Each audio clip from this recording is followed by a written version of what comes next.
Cari fratelli e sorelle, buongiorno. Oggi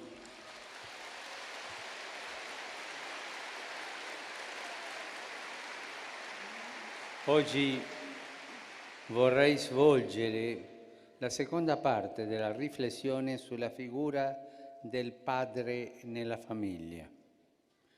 La volta scorsa ho parlato del pericolo dei padri assenti. Oggi voglio guardare piuttosto l'aspetto positivo. Anche San Giuseppe fu tentato di lasciare Maria quando scoprì che era incinta, ma intervenne l'angelo del Signore che gli rivelò il disegno di Dio e la sua missione di padre putativo. E Giuseppe, uomo giusto, prese con sé la sua sposa e divenne il padre della famiglia di Nazaret. Ogni famiglia ha bisogno del padre. Oggi ci soffermiamo sul valore del suo ruolo e vorrei partire da alcune espressioni che si trovano nel libro dei Proverbi, parole che un padre rivolge al proprio figlio. E dice così: figlio mio, se il tuo cuore sarà saggio, anche il mio sarà colmo di gioia. Esulterò dentro di me quando le tue labbra diranno parole rette. Non si potrebbe esprimere meglio l'orgoglio e la commozione di un padre che riconosce di avere trasmesso al figlio quel che conta davvero nella vita, ossia un cuore saggio.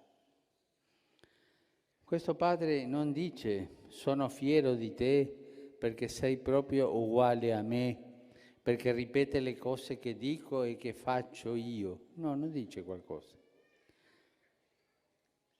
Gli dice qualcosa di ben più importante, che potremmo interpretare così: sarò felice ogni volta che ti vedrò agire con saggezza e sarò commosso ogni volta che ti sentirò parlare con rettitudine.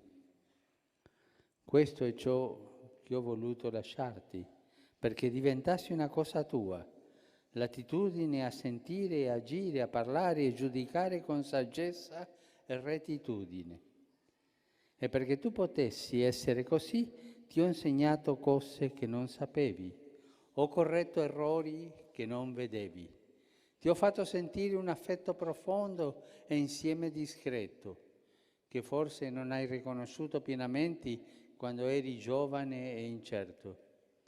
Ti ho dato una testimonianza di rigore e di fermezza che forse non capivi quando avresti voluto soltanto complicità e protezione. Ho dovuto io stesso per primo mettermi alla prova della saggezza del cuore e vigilare sugli eccessi del sentimento e del risentimento per portare il peso delle inevitabili incomprensioni e trovare le parole giuste per farmi capire. Adesso, continua il padre, quando vedo che tu cerchi di essere così con i tuoi figli e con tutti, mi commuovo. Sono felice di essere il tuo padre. E così quello che dice un padre saggio, un padre maturo. Un padre sa bene quanto costa trasmettere questa eredità, quanta vicinanza, quanta dolcezza e quanta fermezza.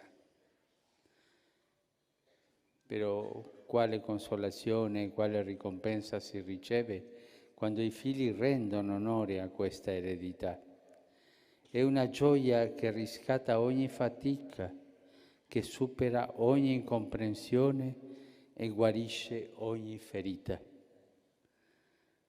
La prima necessità, dunque, è proprio questa, che il padre sia presente nella famiglia, che sia vicino alla moglie per condividere tutto, gioie e dolori, fatiche e speranze, e che sia vicino ai figli nella loro crescita, quando giocano e quando si impegnano, quando sono spensierati e quando sono angosciati, quando si esprimono e quando sono taciturni, quando osano e quando hanno paura, quando fanno un passo sbagliato e quando ritrovano la strada. Padre presente, sempre. Ma dire presente non dire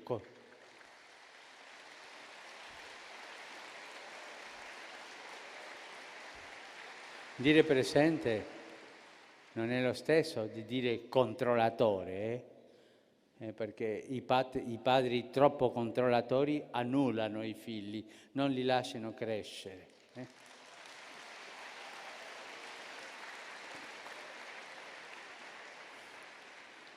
Il Vangelo ci parla dell'esemplarità del Padre che sta nei cieli. Il solo, dice Gesù, che può essere chiamato veramente Padre buono. Tutti conoscono quella straordinaria parabola chiamata del figlio prodigo, o meglio del Padre misericordioso, che si trova nel Vangelo di Luca, nel capitolo 15. Quanta dignità e quanta tenerezza nella testa di quel padre che sta sulla porta di casa aspettando che il figlio ritorni. I padri devono essere pazienti. Tante volte non c'è un'altra cosa da fare che aspettare, pregare e aspettare, con pazienza, dolcezza, magnanimità e misericordia. Un buon padre sa attendere e sa perdonare dal profondo del cuore. Certo, sa anche correggere con fermezza. Non è un padre debole, arrendevole, sentimentale. Il padre sa correggere senza avvilire. È lo stesso che sa proteggere senza risparmiarsi. Una volta ho sentito in una riunione del matrimonio dire a un papà: ma alcune volte devo picchiare un po' ai figli, ma mai in faccia per non avvilirli. Che bello, ha senso della dignità. Deve punire, lo fa giusto e va avanti. Se dunque c'è qualcuno che può spiegare fino in fondo la preghiera del Padre nostro insegnata da Gesù, questi è proprio chi vive in prima persona la paternità. Senza la grazia che viene dal Padre che sta nei cieli, i padri perdono coraggio e abbandonano il campo. Ma i figli hanno bisogno di trovare un padre che li aspetta quando ritornano dai loro fallimenti. Faranno di tutto per non ammetterlo, per non darlo a vedere, ma ne hanno bisogno. E il non trovarlo apre in loro ferite difficili da rimarginare. La Chiesa, nostra Madre, è impegnata a sostenere con tutte le sue forze la presenza buona e generosa dei padri nelle famiglie, perché essi sono per le nuove generazioni custodi e mediatori insostituibili della fede nella bontà, della fede nella giustizia e della protezione di Dio, come San Giuseppe.